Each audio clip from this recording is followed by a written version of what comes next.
Good afternoon, everybody. Welcome to the Hennage Auditorium. We are members of the Governor's Music. I'm Kyle Collins, historical keyboardist here at Colonial Williamsburg. This is Carol Stedman, our soprano. And today we're here to play two different 18th century games with you that use music in some way to either educate or reinforce important habits in Williamsburg's society.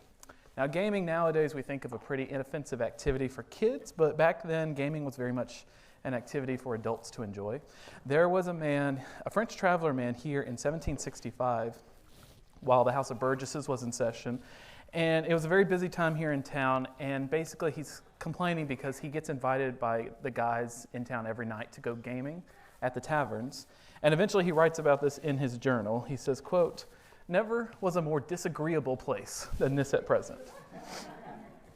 In the daytime, people hurrying back and forwards from the capital to the tavern, and at night, carousing and drinking in one chamber, box and dice in another, which continued until morning commonly." Now, gaming is obviously going to be conflated with gambling, and then from outside lookers, gambling has a very negative connotations to it because there's a lot you can lose in these kind of activities. There's a lot of propaganda that goes through with gaming to kind of dissuade people from doing it, including this song I just found last month in London. It's called "The Effects of Gaming." Now, this was just in a folio of like 100 plus songs, so I don't really have much information except on the top it said, written by the Lord of Abingdon. Maybe he had a really bad time at the taverns and he's making a little money because he sells this at a really high price.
Nothing really stops the popularity of these games, though. And one game that continues to grow in popularity throughout the 18th century is this game called the most pleasant game of Goose. Now, the way these games work, actually, I'll first say the earliest known reference to this game is in 1480. I do know that it gets to England by at least 1597. It's noted to be used at Stationers' Hall already for men to be gambling over there. Now, the way this game works, I mean, honestly, you can imagine if people still play this, it's like Chutes and Ladders, where you're basically just trying to race to the center first. There is no strategy or anything. You're just rolling the dice, hoping you're the first one there. You see some images pasted throughout. Some of these are advantages, some of these are disadvantages. You pay into the pool and go back, or everyone pays you, and you go forward. That space 59 in this case, the very last image space is always pay everybody and start over at 1. And good luck. You cannot overroll to win this game either. You have to roll perfectly. If you overroll, you start having to go backwards instead. So, good luck with that. Now, the main audience, like I said, this is very much meant for adult men, but obviously kids are going to start playing this too because it's a pretty fun, silly time. Kids don't have money to gamble with typically, so what is noted to have happened back then is that kids would use sweets or candy to gamble instead. The problem is still that kids are gambling, right? And some people look at this and don't really like that for their kids, especially young women, though. The little girls are really dissuaded, discouraged from playing these games.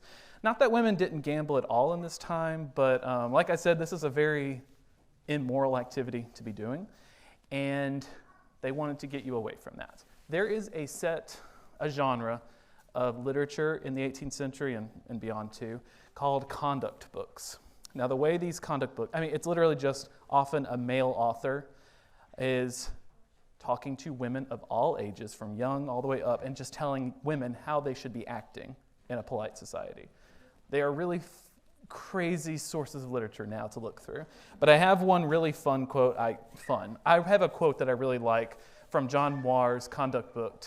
He says specifically, quote, "The worst species of diversion to which they can be addicted to is gaming. This is directed at mothers on the education of their young daughters. No fashion can justify anything which in your sex especially produces deformity. It may be adopted occasionally for the sake of variety, show good nature, promote harmony, or preclude scandal, but the least inclination to play on any other principle is ominous and ought to be checked with steadiness and severity. No disease requires a more immediate remedy." It seems crazy to me, being a guy, to look at this and be like, women need to know how to gamble, how to look like they're having fun, to not actually have fun, or don't do this too much. That seems like a crazy tightrope for y'all, and I don't envy it at all. I will say it does make sense, sort of, that they're trying to keep kids away from gambling. I agree with that, to be clear. But you'll see even nowadays, right, with these phone app stores or even the Switch, where people get these games that try to impress gambling on kids at a super young age. So I get it. What you will start to see in England is they produce variations on the game of the goose that aren't just focused on gambling and having a good time. There's a focus on having a good education and strong moral character. I'm going to pull up this one here. This is called The New Game of Human Life. It is based on the original Goose game. It has a few more spaces to it, and it has an image on every space too. These spaces are good or bad. Instead of disadvantages and advantages, they're virtues and vices, right? And I'll pull a table that shows some of these. But to be like a studious boy, you receive money and you get to advance further, right? If you're an old beau with a good family, you get paid even more. And, well, everyone plays without you. I guess you're too tired at that point. Well, and I'll look at the very bottom. If you're a romance writer, terrible. You have to go all the way back to the beginning. So there's a lot of things you have to be. They're trying to teach kids what you should and should not be at this point. There is one example, though. I'll put this back up. Here it says, on this same game, it is necessary to inform the purchaser the totem must be marked to avoid introducing a dice box into private families. To have dice in your family house looks bad, right? It shows that your family might be doing gambling of some sort. What they're talking about with a totem is it's basically like a spinning top that you spin, and then there's 1, 2, 3, 4, 5, 6. Spinning, it lands, the number on the top is what you rolled. To me, that sounds like dice. But it's the image, right? The visual of having dice in your house. The publishers are doing their best to avoid you doing that. But you'll notice at this point, we've gotten to the point where board games aren't even saying goose on it anymore. There are still a lot of similarities from these games. For my own personal enjoyment, I've been calling these goose-likes. So I'm going to tell you a few of these similarities here. First off, like I said earlier, unicursal single track. There is no strategy to this. You're just rolling and hope you are the one that wins. 63 spaces typically was the beginning, the length of the game. It does expand, and you saw with Human Life, it was like at 90 at that point. One thing that's common, though, is all of these games kind of set themselves on a theme of some sort to kind of inform who the audience of this specific game would be, and kind of inform how the spaces might actually work out for you. That's going to pull me up to the first game that we'll play now. This is called The New Invented Entertaining Game of Courtship and Matrimony. Yeah. You can imagine the idea here is to teach a younger audience the good things about getting married.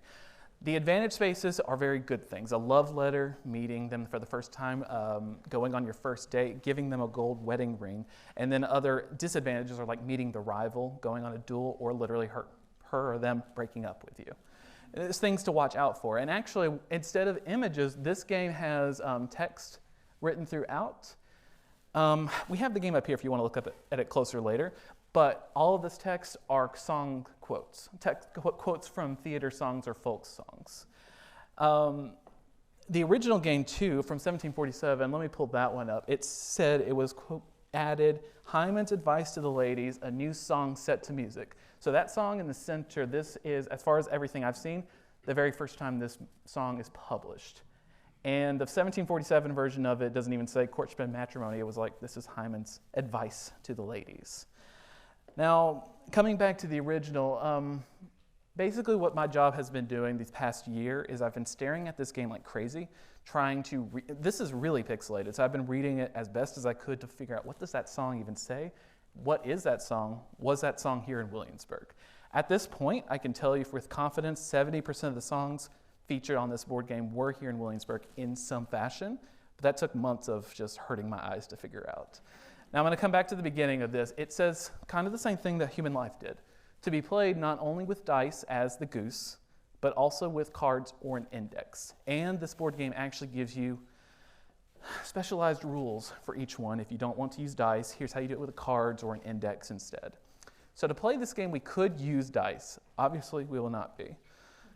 We have cards, and then we have the index. And for our purposes today, we're going to be using the cards. Now before we pull over to the other slide, I want to show you the cards we'll be using. We've kind of based them off of this set of cards that were published in 1729. These cards are based on The Beggar's Opera, which is a super popular musical in the 18th century, performed here at least twice in 1768 and 1770. George Washington and Thomas Jefferson attended the latter performance. And basically, it is an opera that's kind of making fun of England's fall as a country and all the political stuff that's going on with them. What we've done with our cards instead, did I press it right? Okay. We have these cards here to show the board game where you are. The top left is the game part. The part on the right is the song. Might even show who sings a song. Then you have the tune itself, the words, and if there's enough space, there's also a flute part too. I mean, these cards were crazy, like, I would think they're collector's items. I've gotten a reproduction myself, but I'm never going to play with it. It's just staying hidden perfectly. Now, we're going to pull over to an abbreviated version of courtship and matrimony. We're going to play this in like 3 phases. So I've shown you these cards. We're going to go voting by hands. I'm going to estimate as best as I can. We'll pull that card, land on that space, perform that song, and I'll tell you a little bit about the Williamsburg connection to that song. So the first phase we'll do is admiration. Now this is a really simple spot where there's not really any scary disadvantages yet. You can have some really excellent rolls that will push you 50 spaces up. I don't know why that's a game mechanic, but it is. And otherwise, there's nothing bad happening yet. So Carrie, can we pull up the cards now? So I've got 3 cards here, A, B, or C. Again, vote for what you feel like. There is no wrong answer yet. I try to mix this up. Let's just be simple, though. Card A. How many people want card A? Okay. Card B. Jeez, okay. Card C. Who's different? Okay. Well, oh. I think I got scared by B, so I'm going to say B. But that was actually close. That was actually really close. Okay, so this song is called Gold, A Receipt for Love. It's coming from George Bickham's The Musical Entertainer. Can you move me over to space 5, Carol? We have a little token to show as we're going through. Now, Gold, A Receipt for Love comes from The Musical Entertainer. This is kind of a set of both engraving and music together. Each song has like a little romantic scene etched on top. And I do know that George Bickham's Entertainer was here in Williamsburg. A man named Cuthbert Ogle moved here in 1755, and he brought both volumes of The Music Entertainer here to teach young women how to sing these songs. And now we'll do this for you, Gold Receipt for Love.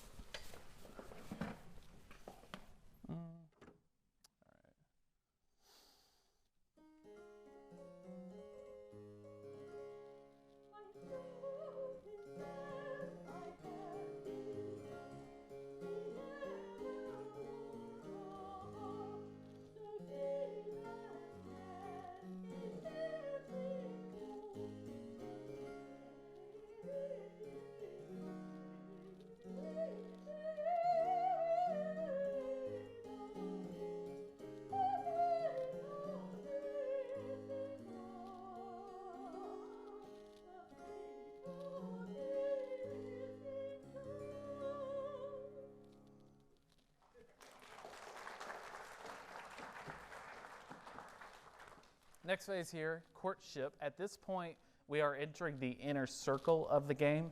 If you enter the inner circle without getting an advantage, you have to pay into the pool, which is what everyone's trying to win at the end. There are 2 spaces close to the inner circle where if you get that, you get into the inner circle for free. But that's just one mechanic to be aware of as you're going further in. So we can pull up the cards now. Kiri. So we have card A, B, and C. What did I start with? A? I'll start with C this time. How do we feel about card C? I'm going to actually do a slight count. Keep your hands up, please. Okay, okay, good. Card B.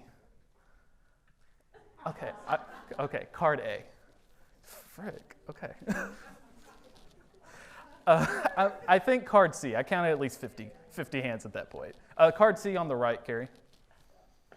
The disappointment. This is the most well, it sounds all, but this is a very scandalous song for this period. We have tried to keep our audience in mind and pick the nicer verses of this, but it gets really raunchy really fast.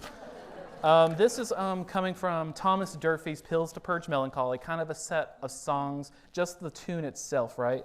And it was Robert Carter. Robert Carter purchased this set of songbook in 1770, just before he left Williamsburg.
Last phase here is marriage or not, depending on where you end up landing.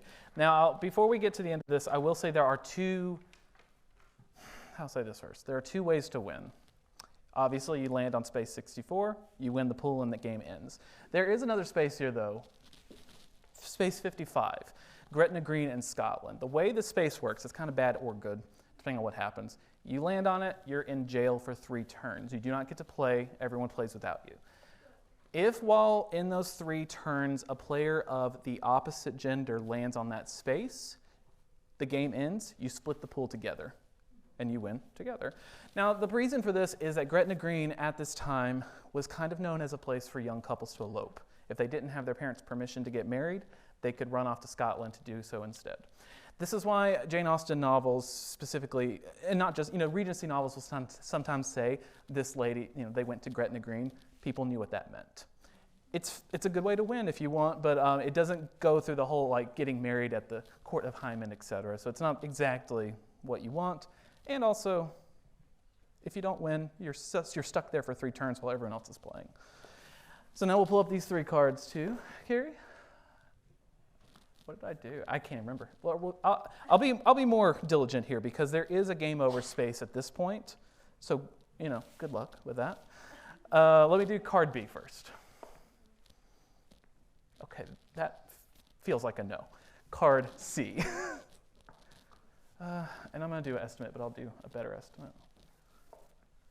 Okay, card A. No, yeah. There's just a feeling sometimes where you feel like, oh God, that was a lot of people. Okay, card A on the left. Well, sorry, Carrie, can you pull card A on the left first?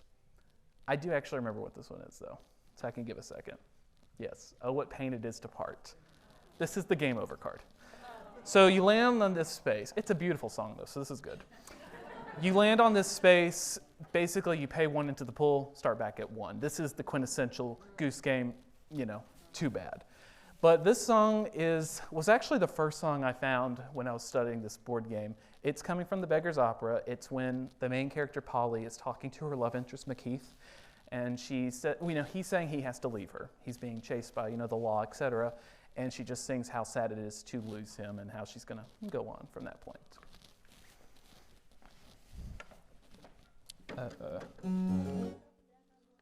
Oh yeah, put the token back on 1. We'll keep going. We're fine.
We are going to continue on to the end of the part of the game, though. This is Space 64, Marriage and Game, Hyman's Easy Silken Rhyme. It's funny because the updated version that was posted in 1790 doesn't include that song from 1747, but the space still does reference it. Hyman is known as the god of marriage ceremonies in the 18th century, so to have him present at your marriage, obviously a good boon. To do it from Gretna Green, etc., is kind of, well, not exactly the same thing. And while we did not have another version of this song we could find, Carol and I have spent some time looking at this and kind of just wrote it down, and we're going to play this for you. Now, this question has come up a few times. People would ask, do these people actually sing the songs while they're playing? I don't really think so. I think that if you're the audience that is considering getting married well, etc., you should have been expected to know these songs. This final song, I don't know that you would have performed it either, unless you're a very sore winner and you just want to show off that you won. Other than that, I don't see much of a reason to sing it yet. But we're going to play this one for you and do both verses of it.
Before I go on, I will say I want to thank Carol because it is an insane thing to ask a musician any site to say, hey, learn 11 songs and we're only going to ever do 4 on a given day.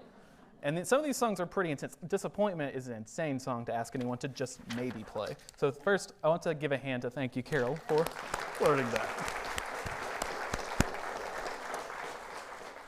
Now, we can avoid dice altogether with courtship and matrimony. We are not going to be able to do so for the next ones. They're literally called musical dice games. Now, these are games where you use dice and the element of chance to create new music. There was a trend of this in the 18th century, starting in 1757 with Kirnberger's The Minuet and Polonaise Composer. When he first published this in Berlin, he writes in the introduction, quote, anyone who is capable with dice, numbers, and can write notes is capable of composing. It's a pretty low bar, but it's to show that anyone can do this, just have some dice in play. Now, the musical dice game concept was mostly only, not relevant, but it was mostly in Germany at this point. We have games attributed to Haydn, C.P. Bach, and even Mozart, and as these expand, they're made not just to write little minuets and polonaises, there's marches, counterpoint, and there's one game, a card game even, that is made to write country preludes for, well, to write organ preludes for small country churches. Now, these games, they very much follow the emerging ideas of the age of reason, where scientists are trying to explain why certain things happen, certain solutions to events happen. These games are an answer to that mathematical theory of ars combinatoria, where you use predetermined elements and use permutations and combinations of those elements to make new things. Now, sadly, these games do not really make their way too far into England, but I did find there is exactly, well, so far I have found one musical dice game written in England by Mr. Pierre Huegi in 1770 with a super long title called A Tabular System, whereby the art of composing minuets is made so easy that any person without the least knowledge of music may compose 10,000, all different in the most pleasing and correct manner. These titles in England suck. They're very long and they go too much sometimes. Now, just to get us first on the idea of what a minuet is, I'm going to first play this one by Mr. Peter Pelham. He was the resident music master of Williamsburg, mostly worked at Bruton Parish Church, but he did have these spinet lessons that he would use to teach young gentlemen and ladies. And if you want to look at this further, look through it more, we do have it on display at the Making Music in Early America Gallery. You can scroll through it. It's a touchscreen, so you can scroll through it and see all the pieces he wrote down.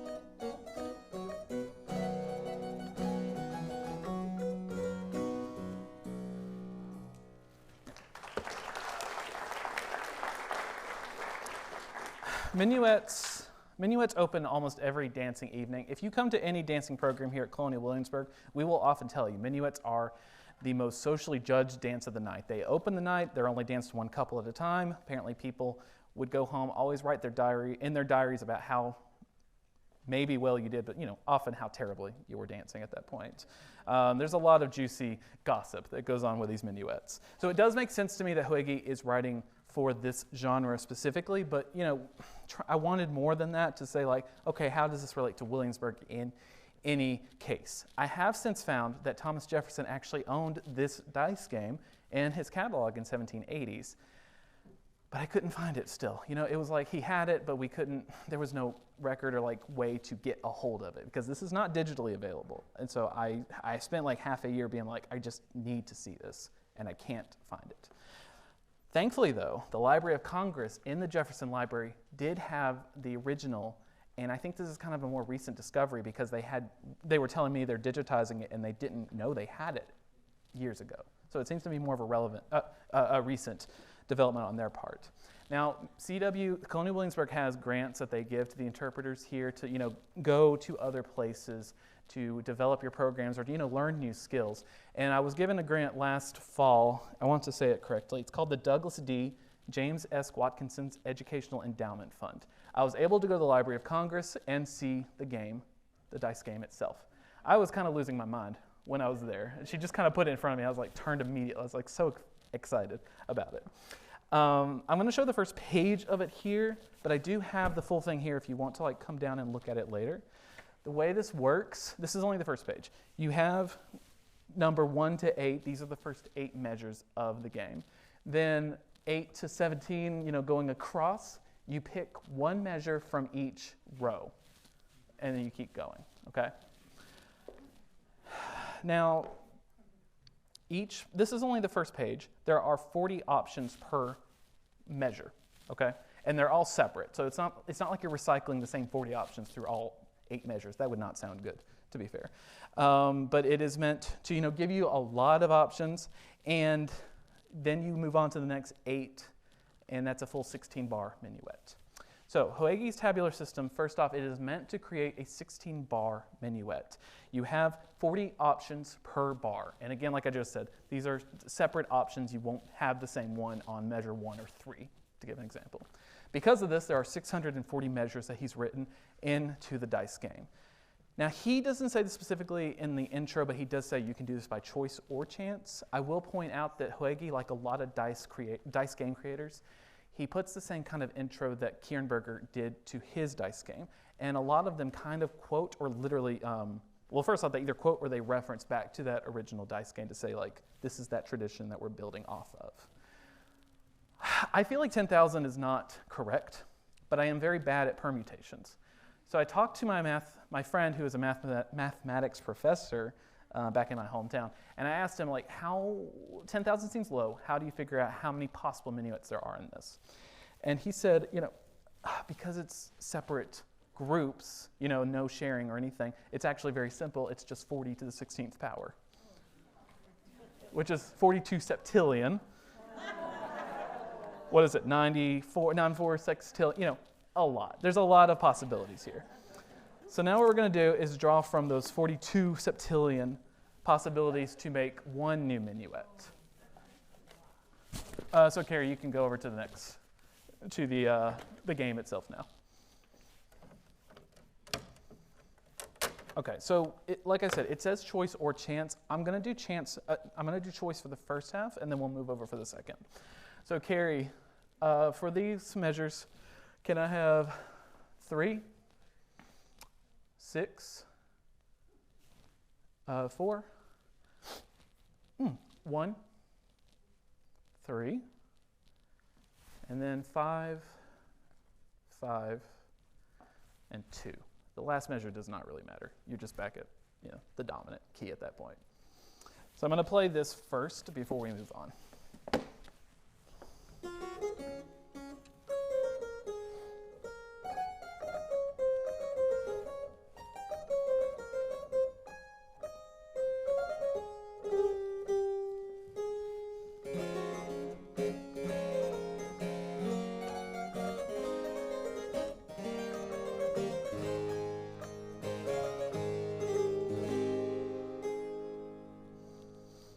Okay, that's half.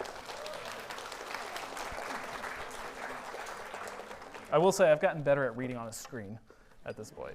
So now we can also do chance, and I'd like to do chance rolling dice for the second half of this. So, Carol, I'm going to do 4 rolls myself. Are you good? Is that good? Sorry, I did not hand that right. And can you go out for me and get me 4 more rolls from our guests? Now, I want to first brag. This has been an insane thing to put on to our Q-Lab type production thing. Carrie has walked me through it. She said she had to make 600 plus cues basically to account for every possibility. And it's a huge job. So I really appreciate that she's done that just so we can kind of see this. Yes. So I'm going to do the first 2 rolls myself. And then you'll go. Carrie, first roll is 4.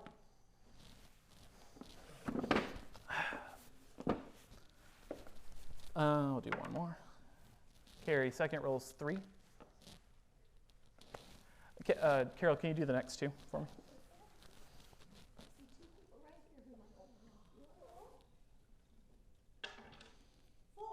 Third roll is 4, Carrie. Another 4. Fourth roll is 4, Carrie. I'll do the fifth one. Fifth roll is 2, Carrie. And can you get me 2 more, Carol?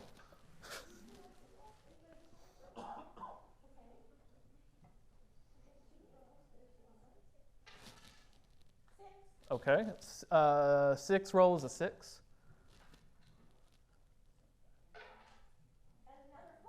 Okay. All right.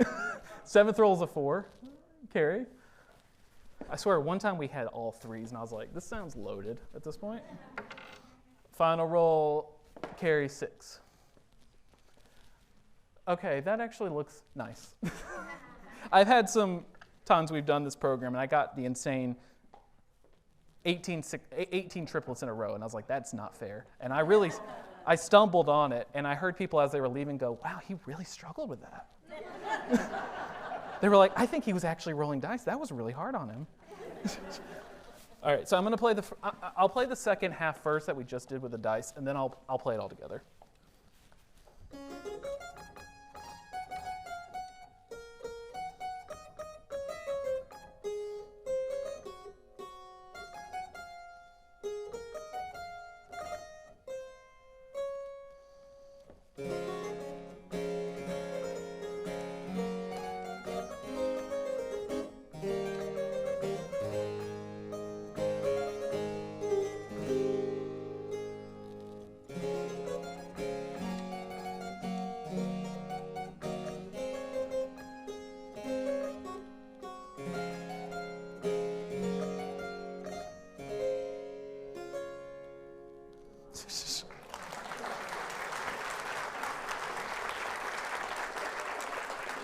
That's cute. That was nice.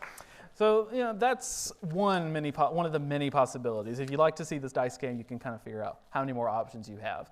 So dice, not just dice games, these games, obviously we could use this for gambling and just having a good time, but I like to point out there is a really good educational element to these too. I mean, sure, if you want to teach your kids, you should get married. I guess you can do that, but I think for the dice game, I love that we can use this as kind of, I'm not a composer, so I've been using this to kind of figure out how would I write a minuet, what rhythms work, what voice leading really doesn't work, and what would I like to see if I'm, giving the dance ensemble a new minuet to do.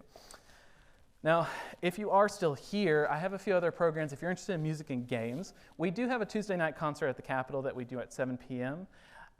It's more of an evening program, so it's a separate type ticket. On Wednesdays at this same time, we have a program about the viola da gamba.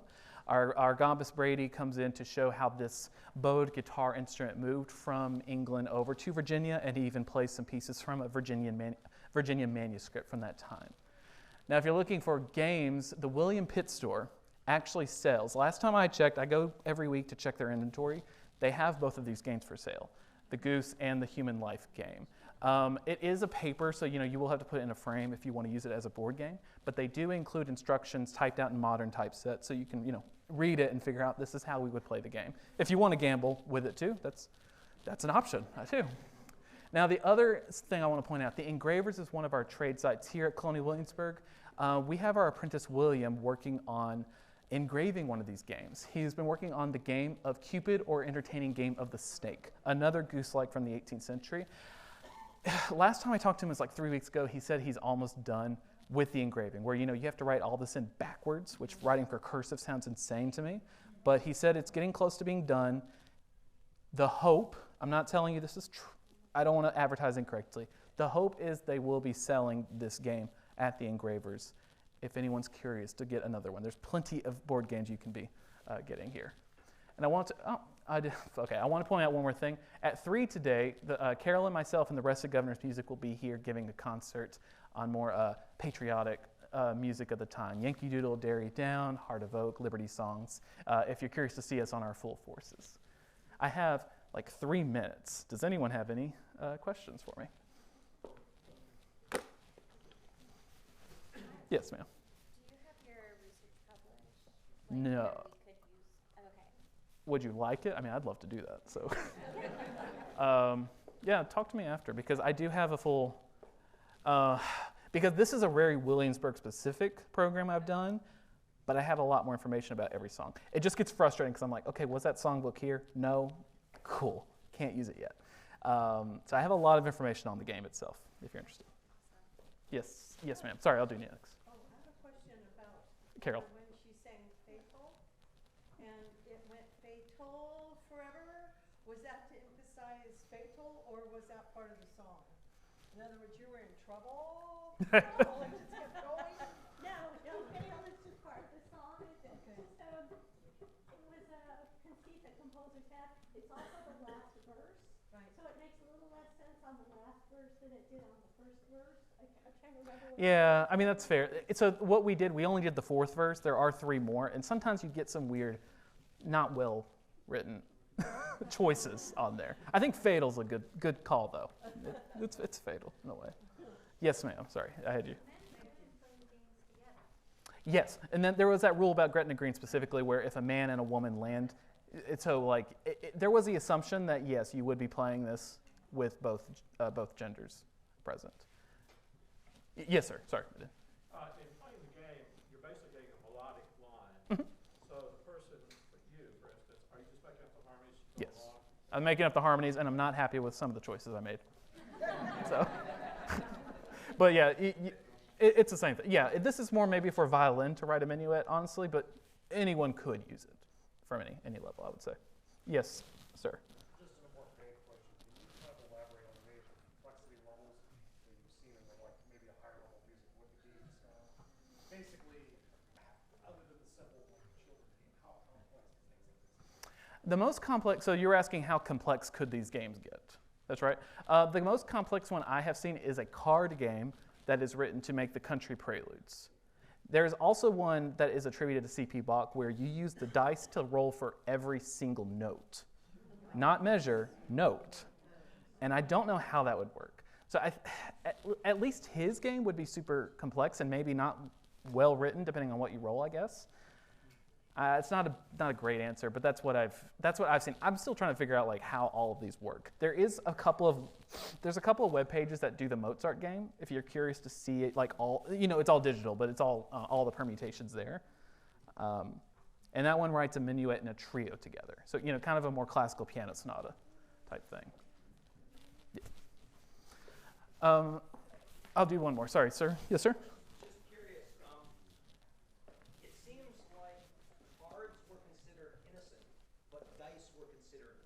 Which seems, is that accurate? Yes. So it's almost an inversion of how we would think today. Fair. Yeah, I agree. I found it odd that they were so scared of dice that they did anything to avoid it.